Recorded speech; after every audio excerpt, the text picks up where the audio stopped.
I feel like I need to, you know, like you have every different problem that you can encounter in life is present in Alex's timeline. And I think that that's really important. I think this is one of the, I would say this is a criticism that I have about some of the personal development, self-growth, and a lot of the business advice as well. Even the bad times are romanticized. And they're not fucking romantic. Like, it feels like hell. It feels like shit to do the thing, to fail, to not feel like anybody cares about you, to not even know that there's going to be glory in retrospect. Yeah. It feels despondent and destitute and sad and alone. And I get it. And I think that the more visceral that we can make these stories, the better it is, because I know that that's what would have resonated with me, because I would have gone, that's an undeniable stack of proof that you were where you said you were. I'll tell you one that maybe will resonate with somebody in the audience. So I remember when I decided to move, so I moved to California to start a gym or get into fitness. And I got there and the guy who I said I was going to mentor under was like, where are you staying? And I was like, I don't know. I just got here. And he's like, what do you mean you don't know? I was like, I don't know. I just showed up. And so he said I could sleep at his place that night. The next morning went to the gym and he got on a chair and said, hey, who here is going to house this kid? And one guy came up to me and was like, I'll give you a room. So I rented one room in a house for $400 a month. And then when I left that room to start sleeping at the gym, which was an hour away because I couldn't make the commute, so I saved $400 a month. I remember being actually kind of excited about it. I remember being like, man, this is going to be a sick story. Yeah, this is my Rocky cutscene, right? But the thing is that the Rocky cutscene lasts 30 seconds in the movie, but it can last 5 years in your life.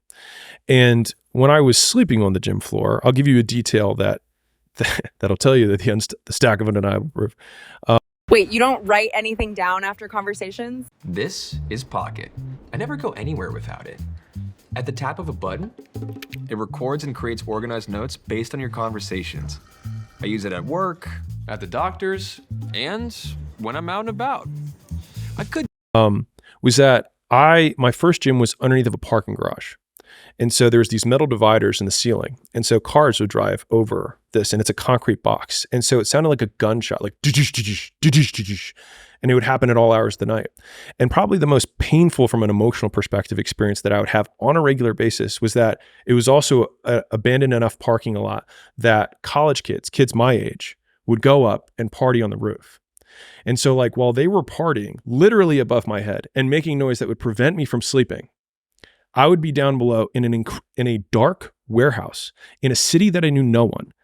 Like, I was from Baltimore. I drove across the country. I went to Huntington Beach. I literally knew no one and no one knew me. And so I'm sleeping there. And then I realized that I can't really sleep at night. And so I'm living on naps for the first 6 months of the gym. And like homeless people are sleeping in my parking lot and I have to like go out and tell them to like go away. And then I get back, lock the door, and I go back on the AstroTurf, which is where I slept with a blanket and a pillow. And I bring this up because like the visceral feeling that you go through when you're going through the mound of shit period or the shit eating, what feels like a marathon, is that it becomes a 30-second soundbite in my story. Yeah. But it was years. And so like, even to the same degree, people are like, man, you're such a natural salesman. The first job I ever got offered out of college was a sales job. And I said, I'm not a salesman, I'm an academic. Ugh. And then as soon as I opened my gym, I was like, oh shit, how do I pay rent? And someone walked in the door and I was like, please give me money. I promise. And I had no equipment in my gym because I couldn't afford any. So it's an empty gym with just turf. And I was like, I promise you, I will get you amazing results. And they were like, are you going to be here tomorrow? And I was like, I sleep here. I have to be here. I promise I'll be here. Right? It's impossible. It's impossible for me to not be here. I can't leave. Right. And so the early people took pity on me when they literally paid the first 29 members I signed up in the first 2 weeks before the gym opened was from pity. It wasn't from charisma. It was pure pity. I'll be real with you. And it was the exact amount that I needed to pay rent. And I remember the first month of rent that I paid this is actually wild. I only looked at this in retrospect.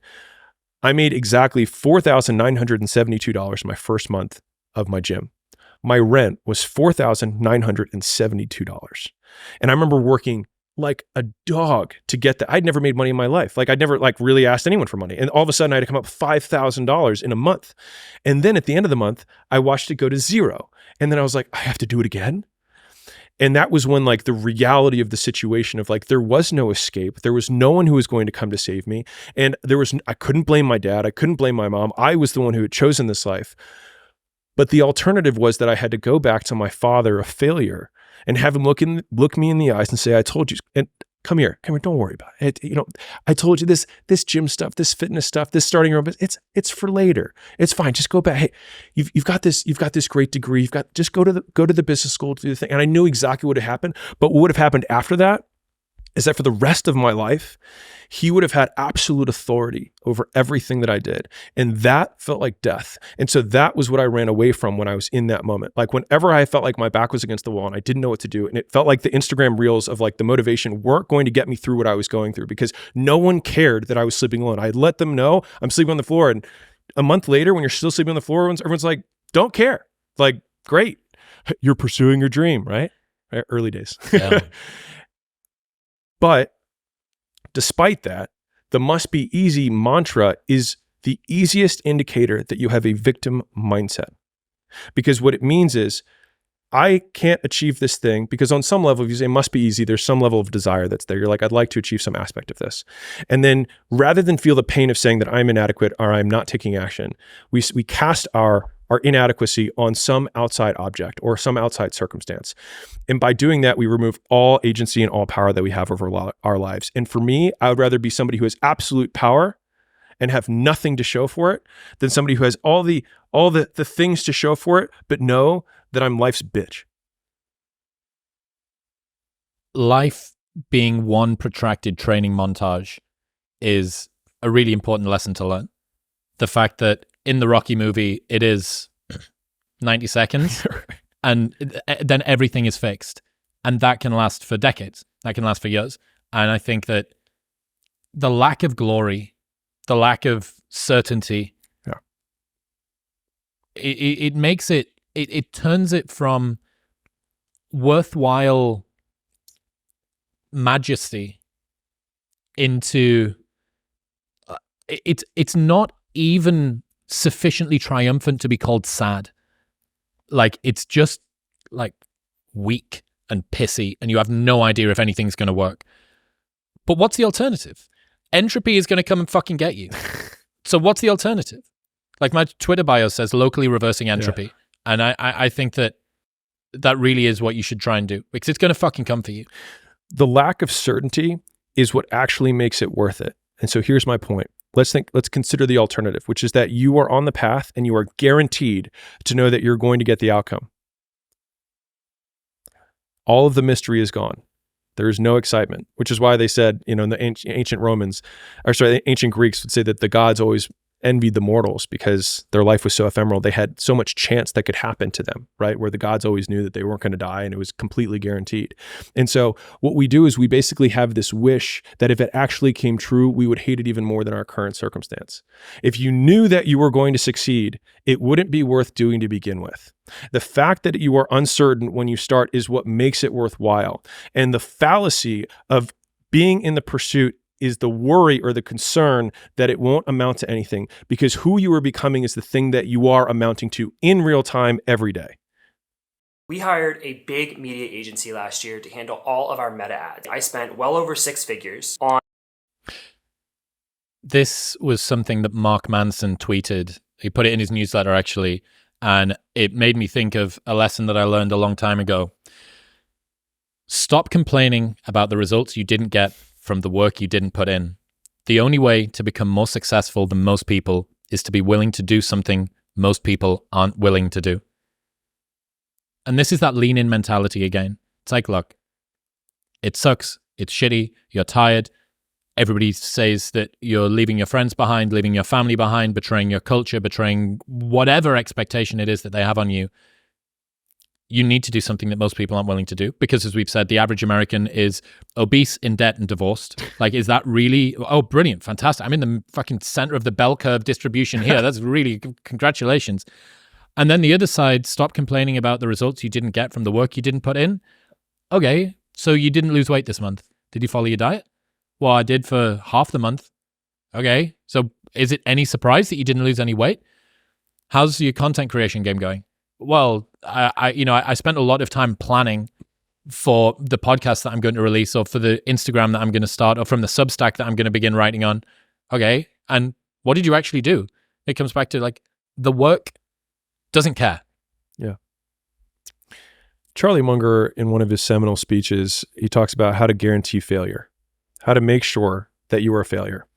And he inverts the concept of success. It's like, what could you do to make sure that you were a failure? It's like, well, you would definitely get involved in drugs, drinking. He says, was it leverage, liquor, and women? That's, the Charlie's big one, right? But one of the ones that he has, I think he has 7 in his speech, is consistency. He's like, you have to make sure that you're inconsistent. He's like, because if you are consistent and you have none of the other attributes, he's like, you still might be successful. He's like, it's very tough for people who are consistent to not be successful. And he makes an especially pointed point about consistency, because in my opinion, it's one of the most difficult of the virtues for humans to do, because we're so attracted to novelty. And so I used to deal with this with, people on their diets all the time. I remember I ran gyms. And so someone would come in and I would always ask the question, so have you been following the meal plan? And then they would say, yes. And so then I started changing the way I asked the question. So I'd say, out of the 21 meals that you were supposed to eat, how many of the 21 did you have exactly the way it was on the meal plan? And then they would be like, oh, at least half. And they would say it as though that was a mark of success. And right now, the meal plan could be your content plan. It could be your showing up to work on time plan. It could be the time that you want to put towards your side hustle. It doesn't really matter. But if there's one muscle that you can flex, it's learning to do the same thing over and over again. Like one of the values that we had at Gym Launch is do the boring work, because boring is what makes you rich, right? It's writing the follow-up sequence to the purchase page that you don't feel like doing, but you should do. It's running the split test for the 10th time.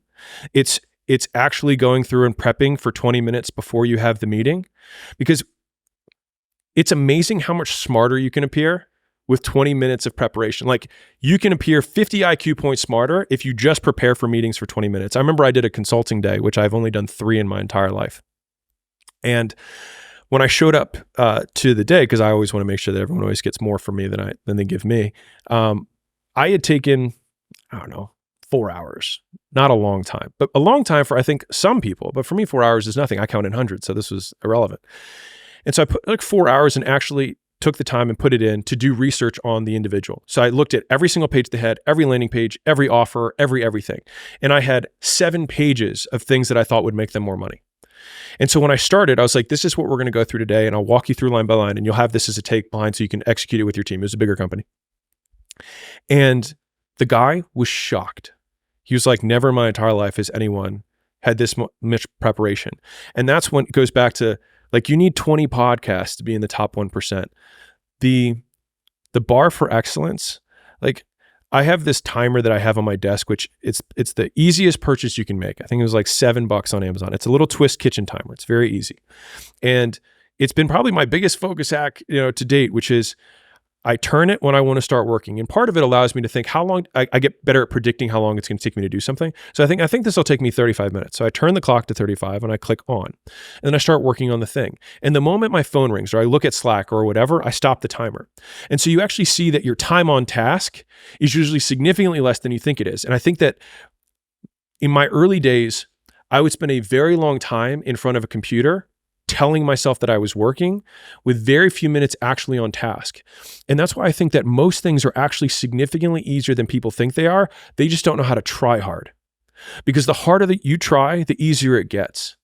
And so it's like, if you can just learn to love what trying hard feels like, then all of a sudden it becomes unreasonable that you can't win. So like, for the presentation that I'm giving, I explained a little bit earlier about what my process looks like. If you were to say, what would it take for somebody to be unreasonably good, that it would be impossible for them to not be a top 1% salesman or a top 1% content creator? And you said, what would that person need to do? Irrelevant from outcome. What would be the actions or evidence that they would have to do prior to that thing that would make it unreasonable that they couldn't succeed? And then you do those things. What happens is you realize that it's actually not that hard because you put so much work into it, and the bar from other people working is so embarrassingly low that they then ask you how you did it, and it must be easy. Consistency. My work is easy because I use ClickUp. Here's how I keep track of all my tasks. I start by brain dumping everything I need to get done in a list view. Next, doesn't guarantee that you'll be successful, but not being consistent will guarantee that you won't reach success. You have a productivity hack, an easy productivity hack. Instead of spending time getting in the mood to work, just start working. Confront the work. People think they need perfect conditions to start, when in reality, starting is the perfect condition. I'm married to that. I love that. Because if you think, like I obviously am somebody who always wants to optimize how much work I do per unit of time. And so I was, there was definitely times earlier in my life I was really romanticized by these like very extensive morning routines and supplement rituals and like all this stuff of mental masturbation around the work that needed to be done. But when I looked at 2 hours later and nothing had actually gotten done, the moment you begin working is when your output per unit of time goes up.